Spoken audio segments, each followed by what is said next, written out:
멜리우스가 처형된 지 2년 후 로마의 식민지였던 피데나이가 배신하고 베이이족에 투항했다. 이에 로마는 4명의 대사를 베이이에 파견하여 그 이유를 조사하려고 했다. 그러나 베이이 왕 라르스 톨룸니우스가 이들을 모두 살해하는 만행을 저질렀다. 로마는 이에 대한 응징으로 마메르쿠스 아이밀리우스를 독재관으로 임명하여 군을 출정시켰다. 기병대 사령관으로는 루키우스 킹크티우스 킹키나투스가 임명되었다. 로마군은 테베레 강과 아니오 강이 합류하는 지점의 요새를 구축하며 전투 준비를 갖추었다. 한편 베이이와 피데나이 연합군은 아니오 강 너머에 진영을 차렸다. 얼마 후 양측 사이의 평원에서 치열한 전투가 벌어졌다. 톨룸니우스 왕은 직접 기병대를 이끌며 선두에서 용맹하게 싸웠고 그가 돌격하는 곳마다 로마군이 수세에 몰렸다. 이를 주시하던 로마 기병대 지휘관 아울루스 코르넬리우스 코수스는 단숨에 그에게 돌진하여 창으로 일격을 가해 쓰러뜨렸다. 툴룸니우스가 전사하자 전세는 단번에 로마 쪽으로 기울었다. 사기가 오른 로마군은 베이이와 피데나이 연합군을 철저히 격파하며 승리를 확정지었다. 전쟁의 공로는 독재관에게 돌아갔지만 가장 큰 찬사를 받은 인물은 코수스였다. 로마에서는 5년마다 인구조사를 실시했다. 따라서 이를 담당하는 감찰관 직위가 신설될 때도 5년마다 2명을 선출하는 방식이 자연스럽게 정착되었다. 하지만 5년이나 되는 감찰관의 임기는 다른 관직에 비해 지나치게 길었다. 최초의 감찰관이 선출된 지 9년 후 베이이족은 로마에 대한 복수를 꾀하며 에트루리아 전역의 원군을 요청했다. 이에 로마도 즉각 대응하여 마메르쿠스 아이밀리우스를 다시 독재관으로 임명하며 전투를 준비했다. 그러나 에트루리아 도시 연맹이 베이이족의 지원 요청을 거부해서 사태는 조용히 마무리되었다. 이로 인해 마메르쿠스는 군사적 업적을 쌓을 기회를 잃었다. 그는 아무 의미 없이 자신의 임기가 끝나는 것을 원하지 않았다. 그래서 그는 내부적으로 감찰관 직위에 대한 개혁을 단행했다. 감찰관은 로마 시민들의 재산 조사, 세금 부과, 도덕적 평가까지 담당하는 강력한 직책이었다. 그런 만큼 장기 집권 시 권력 남용의 우려가 컸다. 마메르쿠스는 감찰관의 임기를 1년 6개월로 단축하는 법안을 제안하여 통과시켰다. 그는 권력이 강력할수록 임기는 짧아야 한다는 원칙을 강조하며 법안이 통과된 뒤 스스로 독재관직을 사임하는 모습을 보였다. 집정관 권한을 가진 군사 호민관 제도가 창설된 이후 여러 차례 선거가 치러졌다. 이 직위에는 평민들도 출마할 수 있었으나 번번이 귀족들의 벽을 넘지 못했다. 이에 평민들은 자신들이 권한 호민관직을 차지하지 못하는 원인을 두고 논쟁을 벌였다. 경제력 등 여러 이유가 제시되었지만 귀족들의 교묘한 선거 전략을 평민들이 효과적으로 따라가지 못한다는 점이 가장 큰 장애물로 꼽혔다. 평민들은 귀족 후보들의 선거 전략을 막을 목적으로 새로운 법을 요구했다. 당시 귀족 후보들은 선거운동을 할 때 눈에 띄도록 밝은 흰색 옷을 입어 유권자들에게 자신을 돋보이게 했다. 이에 평민들은 선거운동에서 흰색 옷을 사용할 수 없도록 법을 제정할 것을 요청했다. 이 요구는 다소 우스꽝스러워 보일 수도 있지만 최고 관직에 오르고자 하는 평민들의 열망이 그만큼 컸다는 사실을 보여준다.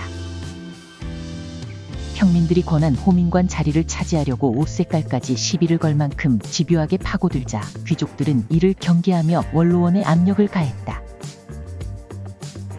결국 다음 해의 원로원은 평민들이 아예 출마할 수 없게 집정관 체제를 택했다.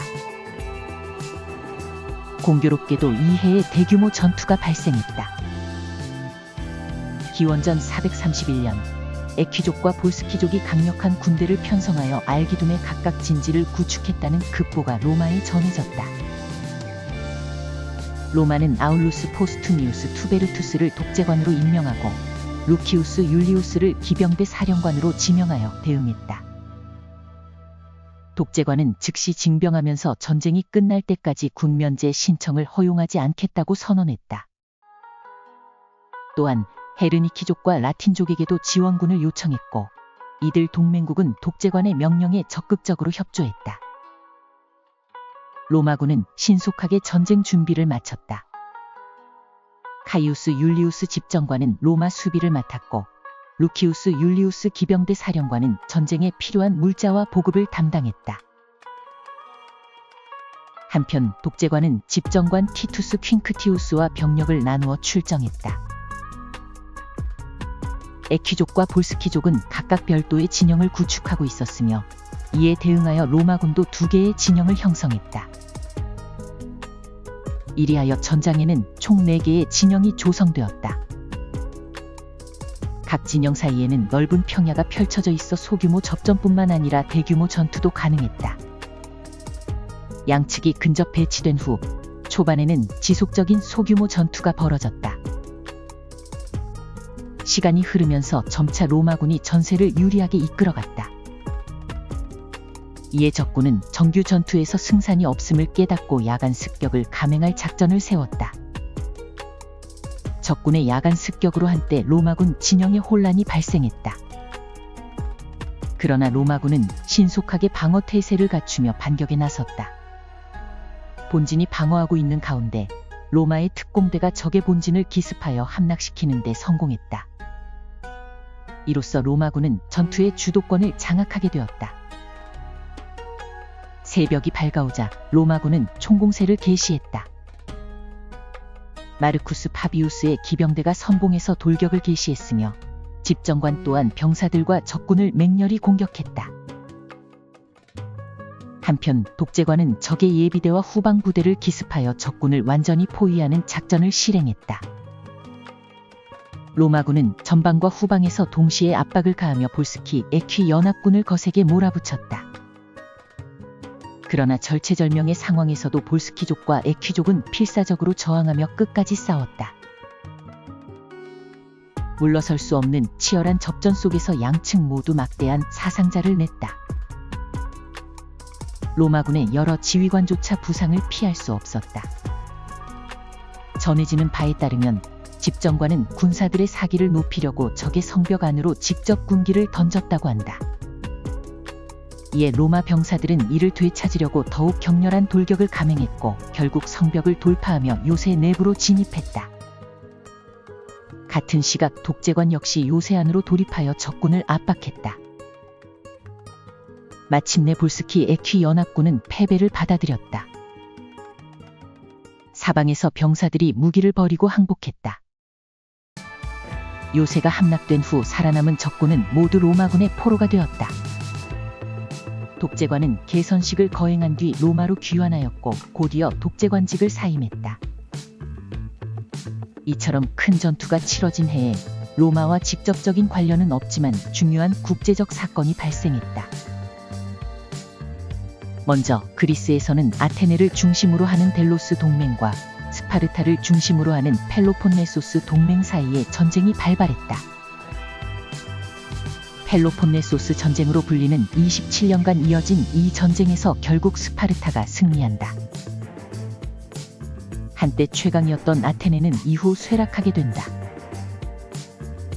한편 이탈리아 반도 남쪽에 있는 시칠리아 섬에는 여러 그리스 도시국가가 존재했다.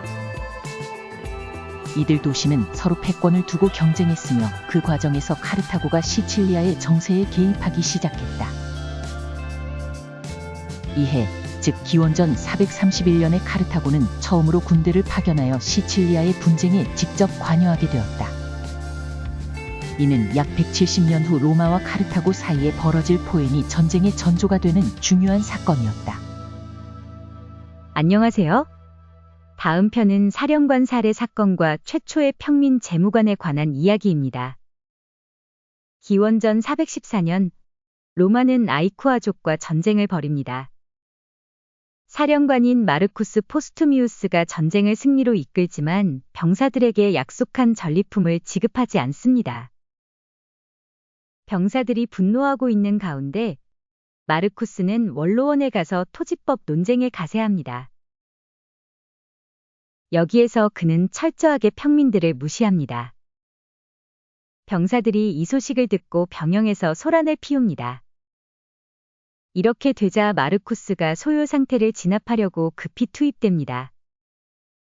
과연 사건이 어떻게 진행이 될까요?